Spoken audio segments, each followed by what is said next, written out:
Hello friends, अस्सलामुअलैकुम and welcome back to my channel. दोस्तों, आज की वीडियो में मैं आपको बताने जा रही हूँ एनाबेल कम्स होम मूवी की कंप्लीट स्टोरी। दोस्तों, जैसे ही मूवी की शुरुआत होती है तो हम देखते हैं कि एक बच्ची की माँ अपनी बेटी के लिए एक डॉल खरीदती है और उसे गिफ्ट कर देती है, लेकिन फिर जल्द ही वो डॉल वो एड और लॉरेन के हवाले कर देती है क्योंकि इस एनाबेल डॉल में बहुत ज़्यादा शैतानी ताकतें थीं और वो इन ताकतों का इस्तेमाल करके उस बच्ची को पोजेस करने की कोशिश कर रही थी। एड और लॉरेन एनाबेल डॉल को लेकर अपने घर के लिए निकलते हैं, लेकिन रास्ते में एक्सीडेंट होने की वजह से उन्हें एक दूसरे रास्ते से अपने घर जाना पड़ता है। रास्ते में वो लोग एक कब्रिस्तान के सामने रुकते हैं क्योंकि उनकी कार ख़राब हो गई थी और एड कार को ठीक करने के लिए बाहर जाते हैं। उसी वक्त लॉरेन को कार की पिछली सीट पर एक लड़की की रूह नज़र आती है और ये वही लड़की थी जिसकी कुछ अर्सा पहले कार एक्सीडेंट में मौत हो गई थी। इस लड़की की सोल लॉरेन को कहती है कि आई लाइक योर डॉल। इसके बाद लॉरेन को वहाँ पर और भी बहुत ज़्यादा रूहें नज़र आती हैं और वो सारी स्पिरिट्स उस कब्रिस्तान से ही आई थीं। उनमें से एक स्पिरिट एड को सड़क के बिल्कुल दरमियान में धक्का दे देती है ताकि सामने से आने वाले ट्रक के नीचे आकर उसकी मौत हो जाए, लेकिन एड किसी तरह खुद को बचा लेता है और यहाँ पर एड और लॉरेन समझ आते हैं कि ये सब कुछ एनाबेल डॉल ही कर रही थी। इसीलिए वो लोग बिना कोई देर किए उस डॉल को लेकर अपने घर आ जाते हैं। एनाबेल डॉल को घर लाते ही वो लोग उसे अपने म्यूजियम में ले जाते हैं, जहाँ पर उन्होंने अपने केसी से जुड़ी हुई बाकी चीज़ों को भी रखा था और वो सारी चीज़ें किसी तरह किसी असेम या शैतानी ताकतों से जुड़ी हुई थी। एनाबेल डॉल को वो लोग एक चेयर पर रखते हैं और उसकी वहाँ मौजूदगी से सब कुछ अजीबोगरीब होने लगता है, जैसे कि घड़ी का उल्टा चलना और बाकी चीज़ों की मूवमेंट, जो कि काफ़ी अजीब था। और इसीलिए वो लोग सबसे पहले एनाबेल डॉल को फादर से ब्लेस करवाते हैं और उसे एक शीशे के बॉक्स में बंद कर देते हैं जो कि उन्होंने चर्च से मंगवाया था। वहाँ पर उन्हें एनाबेल डॉल की पावर का पता चलता है, यानी वो हर तरह की स्पिरिट्स, चाहे वो अच्छी हों या बुरी, उन्हें अपनी तरफ अट्रैक्ट करती है और उनसे अपने शिकार पर हमला करवाती है। इसके बाद हमें एक साल बाद का सीन दिखाया जाता है जहाँ हमें एड और लॉरेन की बेटी जूडी दिखाई जाती है जो कि सुबह नाश्ते करते हुए न्यूज़पेपर पढ़ रही थी। उस न्यूज़पेपर में एड और लॉरेन के बारे में बताया गया था।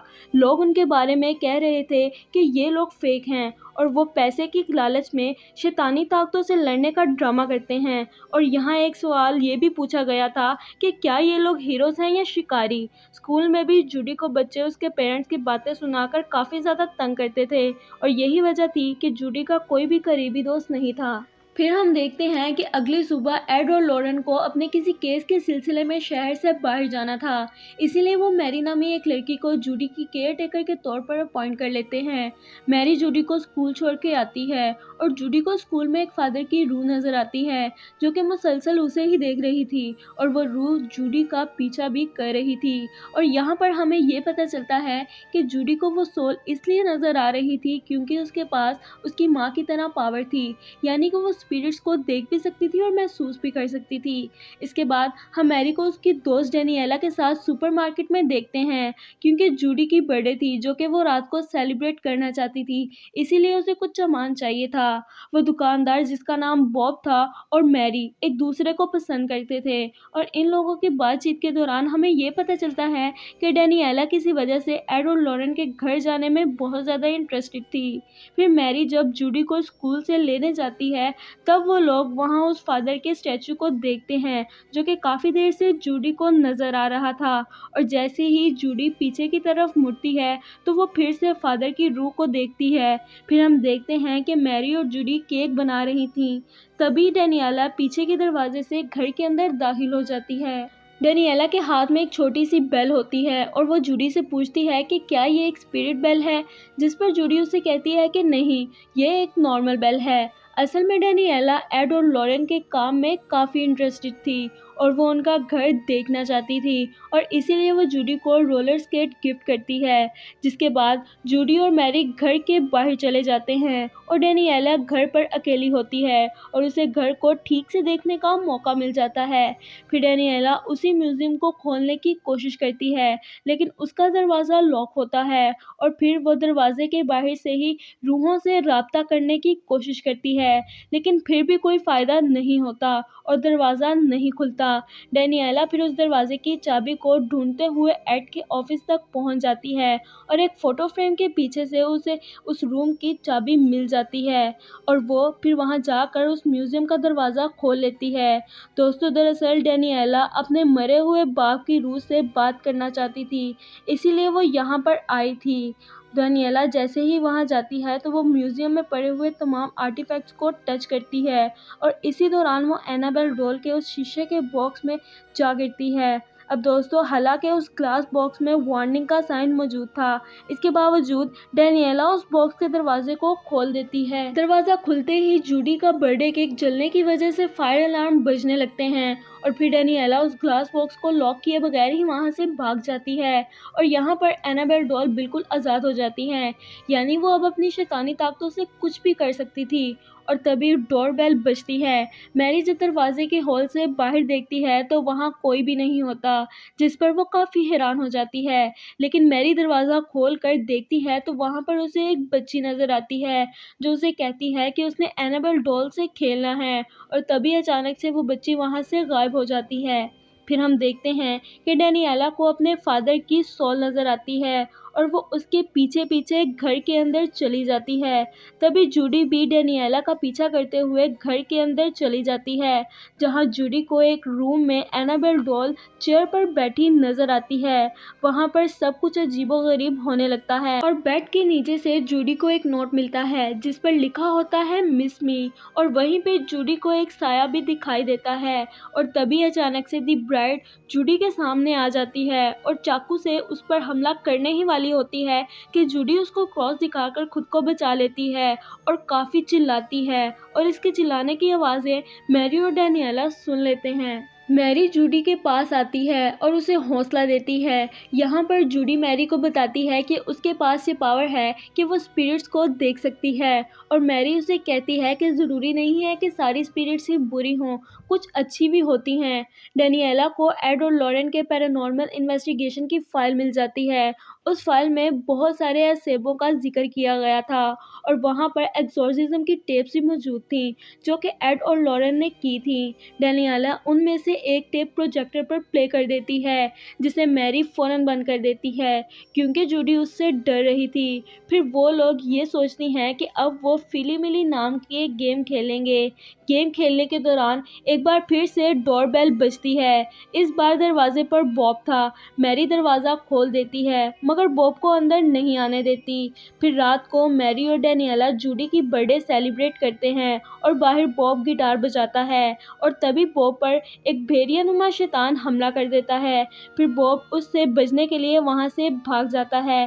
डेनिएला एक बार फिर से म्यूजियम जाती है। यहाँ पर हम देखते हैं कि उस म्यूजियम में मौजूद कुछ मुजस्मे अपने आप ही हरकत कर रहे थे। फिर डेनिएला म्यूजियम में पड़े एक ब्रेसलेट की मदद से अपने फादर की सोल को बुलाने की कोशिश करती है और वो इसमें कामयाब भी हो जाती है और वो अपने फादर की सोल को एक शीशे में अपने पीछे देखती है जो कि अचानक से एक शैतान का रूप धार कर उस पर चिल्लाते हैं। डेनिएला वहां से भागने की कोशिश करती है मगर अब वो अंदर ही बंद हो जाती है और यहाँ पर हमें ये पता चलता है कि वो इसके बाप की रूह नहीं थी बल्कि कोई शैतान था। फिर हम देखते हैं कि दूध से भरा हुआ एक ग्लास खुद ब खुद हरकत करता हुआ टेबल से नीचे गिर जाता है और तभी टेप रिकॉर्डर भी अपने आप ही बजने लगता है और तभी हम एनाबेल डॉल को जूडी के साथ देखते हैं। म्यूजियम में डेनिएला एक टीवी स्क्रीन को देखती है जो कि इस बात की निशानदेही कर रहा था कि अब डेनिएला किस सिमत में देखेगी। मैरी को घर में बहुत सारे कॉइन्स मिलते हैं और तभी अचानक से उसे वहां पर एक शैतान नजर आता है जो कि कॉइन्स डीमन था और वो मैरी पर हमला करके उसे इधर उधर घसीटता है। लेकिन इससे पहले कि वो मैरी को कोई नुकसान पहुंचाता, मैरी एक टॉर्च हाथ में पकड़कर जूडी के रूम की तरफ भाग जाती है।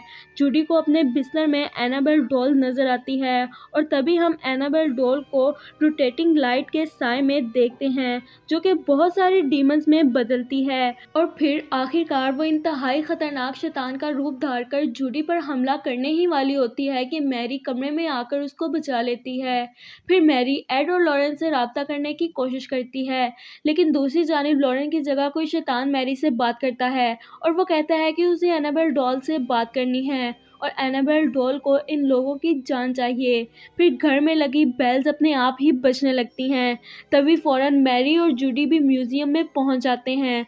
तभी अचानक से म्यूज़ियम में पड़ा टाइपराइटर अपने आप ही चलने लगता है और वहां पर सिर्फ यही लिख रहा होता है, मिस मी। वो तीनों किसी तरह बड़ी मुश्किल से म्यूजियम से बाहर आ जाते हैं, लेकिन बाहर आते ही मैरी को सांस लेने में मुश्किल होने लगती है क्योंकि उसे अस्थमा था। मैरी का इनहेलर बाहर कार में ही था और जूडी उस इनहेलर को लेने के लिए बाहर चली जाती है और तभी बाहर जूडी पर वुल्फ डीमन हमला कर देता है।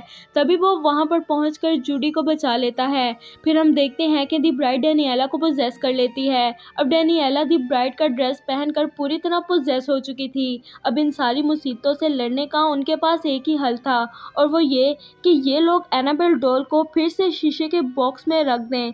लेकिन वो लोग ये जानते ही नहीं थे कि एनाबेल डॉल कहाँ है और एक बार फिर से हम उस फादर की स्पिरिट को देखते हैं जो कि काफ़ी देर से जूडी को नज़र आ रही थी और वो जूडी की रहनुमाई करते हुए उसे घर के उस कोने में ले जाते हैं जहाँ पर एनाबेल डॉल थी और यहाँ पर हमें पता चलता है कि उस फादर की स्पिरिट अच्छी थी। फिर मैरी और जूडी फीली मिली गेम की मदद से उस कमरे की चाबी ढूंढते हैं जहाँ पर एनाबेल डॉल थी। फिर मैरी उस कमरे में जाकर तमाम शैतानों से लड़ते हुए बड़ी मुश्किल से एनाबेल डॉल को लेकर रूम से बाहर फेंकती है और जूडी उस डॉल को उठाकर वापस उस बॉक्स में रखने के लिए भागती है, लेकिन रास्ते में डेनिएला जूडी पर हमला कर देती है। फिर मैरी और जूडी डेनिएला का मुकाबला करती हैं और फिर से एक्सोर्सिज्म की वीडियो प्रोजेक्टर पर प्ले कर देती हैं जिससे डेनिएला का एक्सोर्सिज्म हो जाता है। अब ये तीनों मिलकर एनाबेल डॉल को उस बॉक्स में रखने की कोशिश करती हैं, पर यहाँ पर बहुत सारे डीमन उनको रोकने की कोशिश करते हैं। जूडी एक क्रॉस की मदद से उनको दूर करती है और डेनिएला एनाबेल डॉल को ग्लास के बॉक्स में रखने में कामयाब हो जाती है और इसी के साथ ही सब कुछ नॉर्मल हो जाता है और तभी वहाँ पर बॉब भी आ जाता है। जूडी बताती है कि बाहर शैतान से इस लड़के ने ही उसे बचाया था, जिस पर मैरी काफ़ी खुश हो जाती है। ये चारों वहीं रात गुजारते हैं और फिर सुबह होते ही एड और लॉरेन भी वहाँ पर आ जाते हैं। जूडी उनको सारा वाक़या बता देती है। फिर वो जूडी को रिलैक्स करते हैं और उसकी बर्थडे सेलिब्रेट करते हैं। फिर हमें पता चलता है कि डेनिएला अपने फादर से रब्ता करने की कोशिश इसलिए कर रही थी क्योंकि वो अपने बाप की मौत की वजह खुद को मानती थी, लेकिन लॉरेन उसे बताती है कि ऐसा कुछ भी नहीं है, उसका बाप उससे बहुत ज़्यादा खुश है। और इसी के साथ ये मूवी यहाँ पर ख़त्म हो जाती है। तो दोस्तों ये थी मेरी आज की वीडियो। अगर आपको मेरी आज की वीडियो पसंद आई हो तो मेरी वीडियो को लाइक करें, मेरे चैनल को सब्सक्राइब करें। मिलते हैं आपसे अगली वीडियो में, तब तक के लिए अल्लाह हाफिज़।